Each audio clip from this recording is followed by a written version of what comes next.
বাংলা নববর্ষের শুভেচ্ছা জানাই আমি সবাইকে। আমাদের বাংলাদেশি বাঙালিদের ঐতিহ্যে কথা বললে তো হবে না।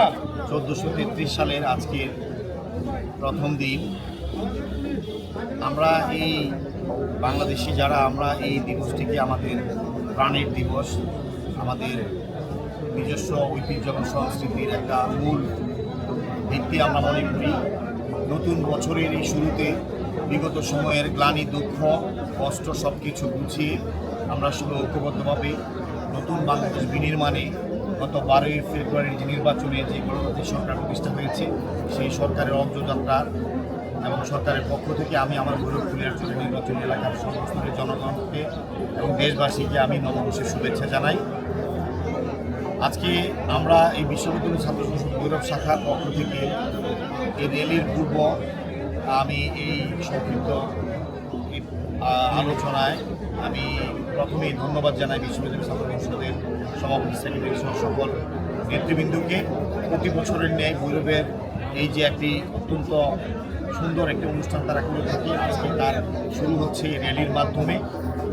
আমরা বিভিন্ন দলের রাজনীতি নেতৃবৃন্দ, প্রশাসন সহ বিভিন্ন পেশাজীবী, শ্রমজীবী সর্বস্তরের মানুষ এই র্যালিতে অংশগ্রহণ করে। আজকে এই নববর্ষের দিনে পাশাপাশি আমি শ্রদ্ধার সাথে স্মরণ করছি স্বাধীনতা যুদ্ধের সেই বীর শহীদদের, যারা নিজের জীবন বিলিয়ে দিয়ে সেই ৭১ স্বাধীনতা যুদ্ধের বিজয় অর্জন করেছিল। এর মধ্যে উল্লেখযোগ্য হলো আজকের দিনে ভৈরবে প্রায় ৭০০-র মতো আমাদের এই শান্তিকামী, স্বাধীনতা প্রেমী যারা মুক্তিযোদ্ধা ছিলেন বা দেশের জন্য সংগ্রাম করার জন্য সাধারণ মানুষ যে যুদ্ধের জন্য প্রস্তুতি নিয়েছিলেন, তাদেরকে নির্বিচারে গুলি করে হত্যা করা হয় ব্রাশ ফায়ার করে। এই জন্য আমি তাদেরও রুহের আত্মার মাগফিরাত কামনা করি। ভৈরবের আজকের যেমন আনন্দের দিন, বৈশাখের এই নববর্ষের প্রথম দিন, পাশাপাশি আমাদের জন্য দুঃখেরও দিন। এবং ইতিমধ্যেই আপনারা জানেন যে এই স্মৃতিসংগ্রহ হিসেবে পানাগড়ার চর্চে স্মৃতিস্তম্ভ করা হয়েছে।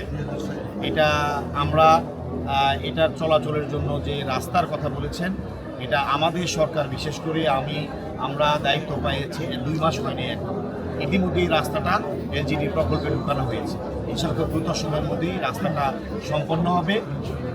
পাশাপাশি আপনারা যে প্রকৃত তালিকার কথা বলেছেন, এটা আমাদের সরকারের সময় খুবই স্বল্প, আপনি জানেন।